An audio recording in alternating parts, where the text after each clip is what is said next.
Let's get into the fun off the top. We're going to do it the way we can only do it on this show, and that's with the Blitz. Fields, you got a little warmed up, but what we're going to do here is we're going to throw 60 seconds on the clock and let you go with all of your hot takes. Are you ready?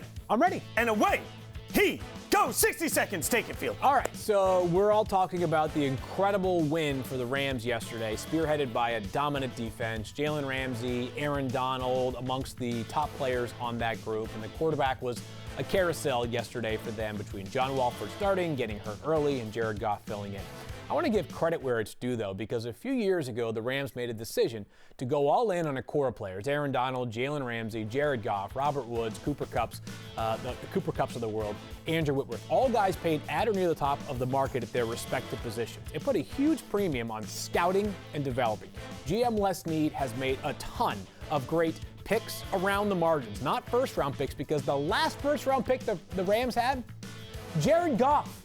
Jared Goff was the last player that was selected in the first round. Les Snead, his scouting staff, no surprise, someone like Brad Holmes getting GM interviews, deserve a ton of credit for finding a way to build this roster, not with the obvious resources, but rather late-round picks, the waiver wire, mid-round picks. Awesome job by the Rams scouting department. Let's quickly dive into that, Mike. I mean, I thought it was one of the most surprising outcomes yesterday. Not that the Rams beat Seattle, but that they beat Seattle the way they did. I mean, were you watching it a little surprised?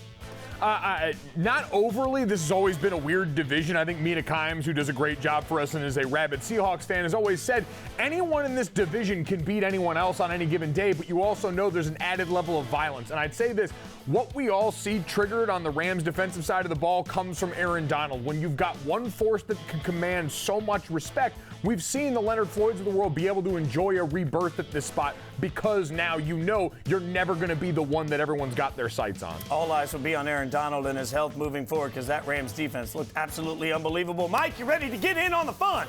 I am ready to get in on the fun, Let's put Jason. 60 seconds on the clock. Mike Golic Jr.'s Blitz. Away he goes. Now, obviously, everyone was going to be focused on the end of the wild card last night on Tom Brady. Big night for him statistically in his first playoff game out of a Patriots uniform and all the things narrative-wise that mean. But I want to take the focus up front because last year, O-line, Twitter, and the people that know would tell you that the Tampa Bay Buccaneers had one of the more underrated front groups in the entire league on their offensive line. This year in this playoff game, they came into focus because of some comments from Washington football team DN Chase Young. Chase Young, who said, I want Tom Brady coming off the field after their win against the Eagles. Chase Young, the number 2 overall pick on a D-line full of top picks. And instead, Ali Marpet, Donovan Smith, Ryan Jensen, Alex Kappa, and the rookie himself, Tristan Wirfs, stepped up last night to be dominant, not only keeping their quarterback clean against a host of first-rounders. I understand the 3 sacks were there, but sacks are a complicated stat to judge all of this offense. We saw a wall of humanity move others, and I think I,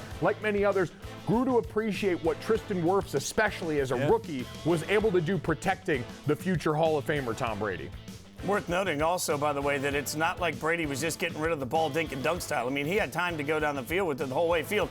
I didn't see that coming. I mean, part of the reason I thought it could be a competitive game was I thought that the Washington football team could get after Tom and make him uncomfortable. Instead, that didn't happen, and Washington had a surprising offensive night. Yeah, Taylor Heinicke, what a story that is, right? Like a year ago this time, the dude is, I don't even know, do they have training camps in the XFL? Probably a brief one, right? Like the guy's getting fitted for pads. You wash your own jersey there. He's the backup quarterback for the St. Louis Battlehawks. He spent most of this fall studying to finish off his degree at Old Dominion, so I always say that sports are a metaphor for life, and last night was a good example. Like, if you're ever feeling like you want to give up, but you still have a dream, remind yourself if that dream is worth chasing, you will not give up. Cool story there. And the Bucs, congratulations on advancing to the divisional round for the first time in quite some time. All right, I'd like to get in on the Blitz fun, so mostly because my last name sounds coolest with it. Fitz Blitz! All right, put 60 seconds on the clock. You're welcome, America.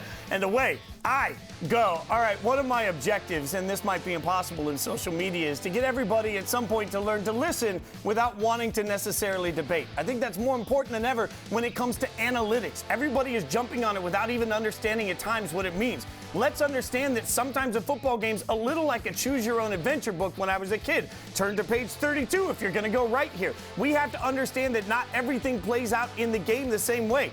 Just because the Colts elected not to kick a field goal at the end doesn't mean that the rest of the game would have turned out the same way. So it's unfair to say that that one decision is the reason they lost by 3 points. We have to acknowledge that strategy changes based on every single decision that's made. That being said, what's wrong with listening to the analytics and trying to understand why it's happening? I'll throw myself under the bus. I've texted Mike and other friends several times and said, I don't understand why we're not going for it or why we're punting. But what we could all afford to do is shut up and listen to people long enough to get a better understanding of analytics in every particular scenario. I feel better that I got that off my chest.